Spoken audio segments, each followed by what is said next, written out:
Do you have a family history of cancer? What if you could lessen your risk and even avoid getting it? Is that something you would try? Well, welcome to the Fabulous Health Show. I'm your host, Terry Chrisman, and I'm a whole foods plant-based nutritionist.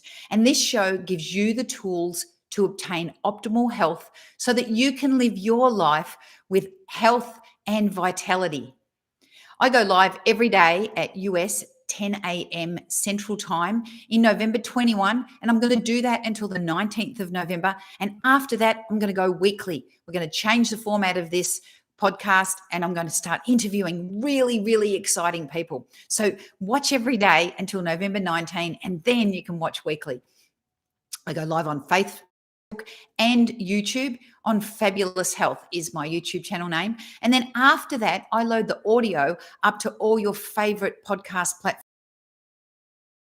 fabuloushealth.net podcast tab, and you can find your favorite platform there, and you can subscribe directly from my website. So then you don't have to go searching for it. There's so many, it's really hard to find things these days.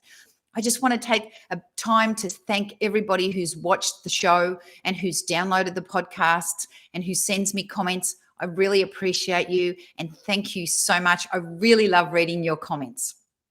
Okay, I've got a disclaimer for you. I'm going to talk about cancer today. So it's really important that you know that this show is for educational and informational purposes only. The information shared today is not intended to diagnose, treat, or cure any disease, especially cancer. And this information should not take the place of personalized professional medical care. Please consult your primary care physician before making any changes to your diet or health. Okay, I'm not an oncologist, I'm a nutritionist. I know that cancer is not solely dependent upon what you eat, but lifestyle plays an enormous part in whether or not you're going to get cancer. Don't you owe it to yourself to give yourself the best start, the best life, so that you are less likely to develop cancer? Regardless of your genetic propensity, having a healthy life can help you and your chances. So let's get some science first, and I'm going to have a little caveat here. This is really basic science. So if there's any oncology doctors out there who are cringing, going, oh my God, it's so basic, you're missing out lots of stuff. I know I'm missing out lots of stuff. If you're doing a PhD in genetics, don't pull your hair out. I'm just trying to make it as simple as possible for people who don't know anything about the body's metabolism and physiology, so that you can understand how cancer forms, so that you know it's not just a fluke. Oh, how did I get cancer? I don't know. Well, I'm going to tell you how you get cancer. So we all know that we have DNA, and DNA lives in the nucleus of all our cells. And it's the code that tells our cells what to do. And we all have different DNA, as you probably know. So when the cells divide, and they do divide every millisecond that you're alive, your cells divide, our DNA is replicated. And it gets replicated every single millisecond. But it's not perfect. Sometimes there are errors, and these errors are usually repaired. And if they're not repaired, then they can form mutations of the DNA. And these mutations are not good. Now, what happens is if you have more bad dudes, which are called reactive oxygen species, and less good dudes, which are your antioxidants, the DNA cannot be repaired, and you end up with these mutations. I have spoken at length about antioxidants and how you need to get them into your diet. Well, the reactive oxygen species, they are the antithesis of the antioxidants, and the antioxidants are the soldiers that go in there and disable those ROSs and stop that damage from happening. So if you do get the damage, the mutation is replicated, and most cells have this thing called apoptosis, which basically is predetermined cell death. So some cells, like the cells of the inside of your mouth and your intestines, they replicate like hourly. You know, you when you eat something, you slough off some cells in your mouth, and then gets digested, and those cells are broken down, and then they get remade into new cells. So you're getting new cells all the time. Other cells, like cells of your liver, for example, they replicate, in a couple of months. They take 12 weeks to replicate. So they'll die and then new ones will come back. So you actually get a new liver every 12 weeks. Isn't that mad? But anyway, most cells have this apoptosis, predetermined cell death, and they all have different times of apoptosis. So what happens with a mutation is that it can turn off the apoptosis. So the resulting thing is that the cell doesn't die. It just keeps growing and growing and growing. And my loves, that's cancer. When the cell doesn't want to die and it wants to keep growing, that is cancer. Because what happens is that cell grows at the expense of its cells around it itself. So for example, if you have cancer cells in your liver that are growing, it grows at the expense of your healthy liver cells, and you don't want that. Yeah. Okay. So why would you be more susceptible to DNA mutations? Lots of reasons, and it's all toxicity. So, for example, tobacco smoke. We all know that tobacco smoke causes lung cancer. In fact, 90% of lung cancer patients are smokers. It's the toxicity of the tobacco and the tobacco smoke and the nicotine and all the other things, whatever gives you cancer. I'm not an expert on tobacco smoking and cancer, but we all know that it gives you cancer. The other thing that can help you be more susceptible to DNA mutations is radiation, such as X-rays. And that's why radiologists wear those lead aprons, and why if you get an X-ray on your arm, if you fall over and break your arm, they shove a lead apron over your entire torso so that your body is not at risk of those X-rays getting into your body. Ultraviolet radiation from the sun can also cause DNA mutations, and that's where you get skin cancer. Substances in our food can cause DNA mutations, and I'm going to talk about that mostly in this show. And of course, for me, chemicals in our environment.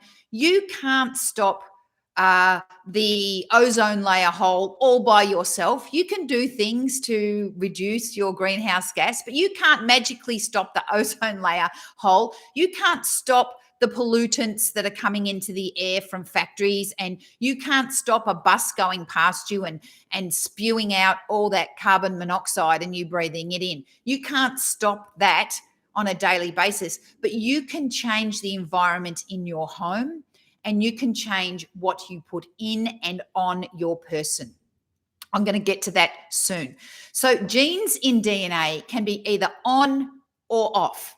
So mutations can turn off helpful genes. The genes that suppress tumor formation, they can be turned off, and then you've got big tumors. They can suppress the DNA repair gene, and then the cancer can form.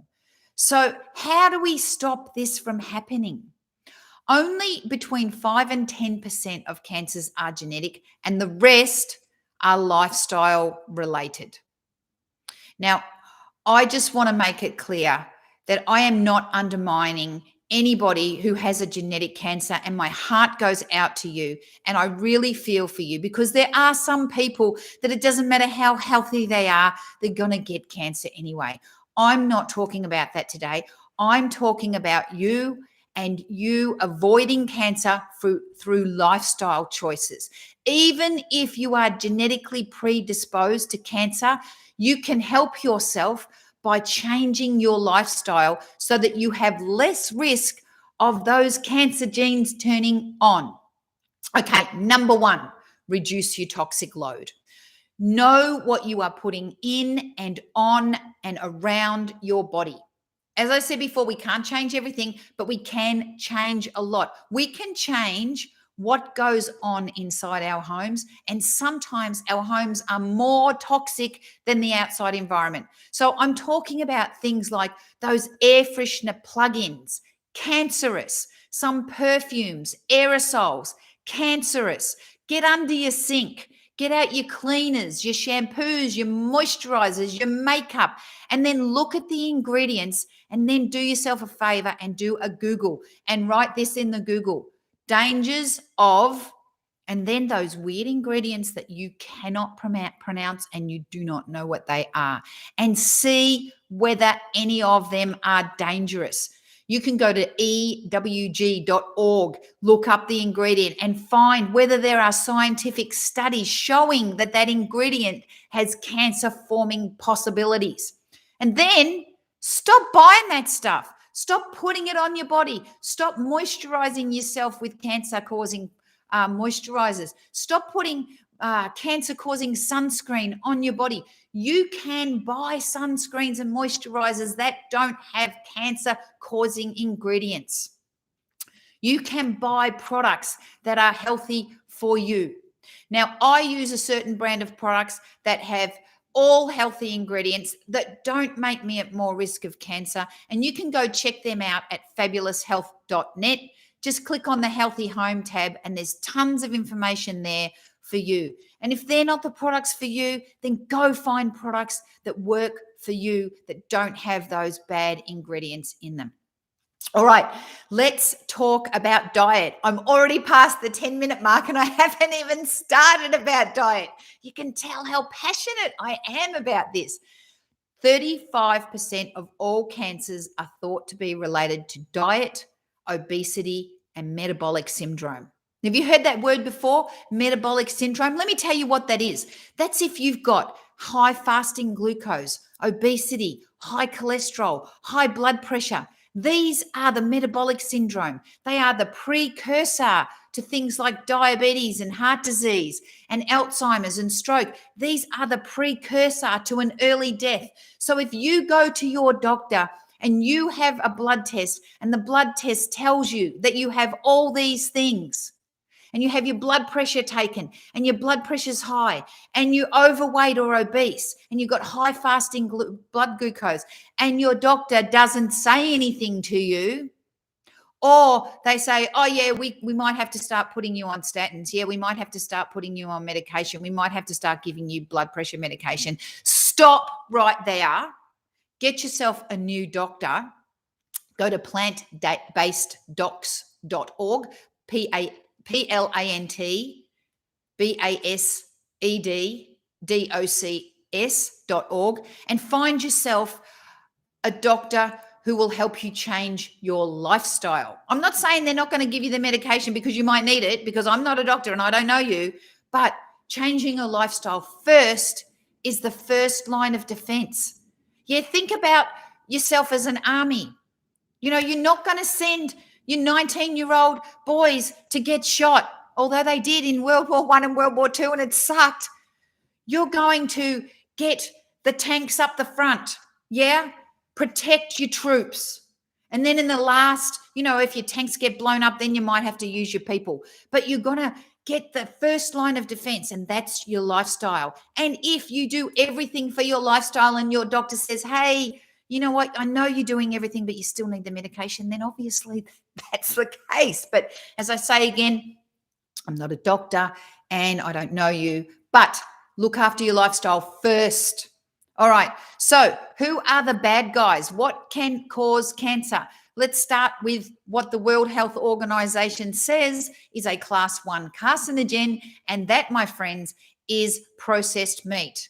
Yeah, I'm talking about anything from the deli, all those sliced meats, ham, turkey, chorizo, sliced meats, and all those processed meats, sausages, salami. So I keep forgetting because I don't eat them. I can forget what they're called. All those things, bad for you, will cause cancer. I'm not making this up. Go check out the World Health Organization. Any charred and barbecued meat, it's that charcoal that is going to give you more risk of cancer. Dairy produce, cheese, yogurt, milk, ice cream, 54% greater risk of getting breast cancer and prostate cancer. The keto diet. I did the keto diet a couple of lessons. Listen to me. I feel like a teacher. A couple of days ago. And if I have a look when the keto diet was, I can't remember. It was probably 37 or 38, episode 37 or 38. Go watch that episode. The keto diet, because of its lack of fiber and because of its high animal products content, can give you colorectal cancer. Fried foods, processed foods, they have less antioxidants, more reactive oxygen species, more DNA damage, more propensity for mutations, more likelihood of cancer. Stop eating that stuff. Okay, well, now I've told you all the bad guys. What about the good guys? There are cancer preventing and cancer fighting foods, herbs and spices. Head back yesterday to yesterday's show, episode 38. Today's 39. Episode 38, I told you all about the cancer prevention properties of all those beautiful herbs and spices. Use them in abundance. What else? Fiber, of course, I mentioned fiber. Fiber in all your fruits and vegetables, your whole grains and your legumes helps reduce the risk of colon cancer. It also cleans out your guts and improves your gut microbiome. So you've got less chance of all those intestinal cancers and stomach cancers. Antioxidants, my favorite dudes, they are your soldiers. They reduce DNA damage. They scavenge up those reactive oxygen species and they stamp cancer out. As far as 1981 ago, ages ago, what's that, 40 years? A study found that as much as 80% of all cancers that year could have been prevented with adequate fruit and vegetable intake. That is insane. Let's think about what are these things, these magical properties inside these fruits and vegetables that help reduce cancer risk. Carotenoids found in carrots, watermelon, and apricots have fantastic anti-cancer properties. Lycopene in tomatoes has amazing anti-cancer properties. If you don't eat tomatoes, eat them every single day. Resveratrol is magnificent. It's found in the skin of grapes and berries, and it exhibits anti-cancer properties against a wide variety of tumors, including lymphoid and myeloid cancers, multiple myelomas, that's skin cancer, and cancers of the breast, prostate, stomach, colon, and pancreas. And you know what? Resveratrol supplementation is also really beneficial. 500 milligrams a day. It is magic stuff. It's not the cheapest supplement on the planet, but gee, it's good. Quercetin, found in tea, has been shown to inhibit inflammation and prevent colon and lung cancer. And sulforaphane is found in cruciferous vegetables such as broccoli and kale. It acts on many cellular mechanisms to stop cancer in its tracks. And I have references for all this stuff. I'm not making it up. Believe me, I get scientific peer-reviewed journals. I read them. I study them, and I make sure that they're the real deal before I tell you. And of course, yesterday I talked about herbs and spices, cinnamon, turmeric, cumin, black pepper, all cancer fighting. Do you see a pattern here? Whole foods, plant-based, fruits, vegetables, legumes, grains, eat them. They are going to help you avoid getting cancer. They may not stop you getting cancer because I don't know you. I don't know what you've done in your life. I don't know your genetic propensity for cancer. But by geez, they're going to give you a really, really good start.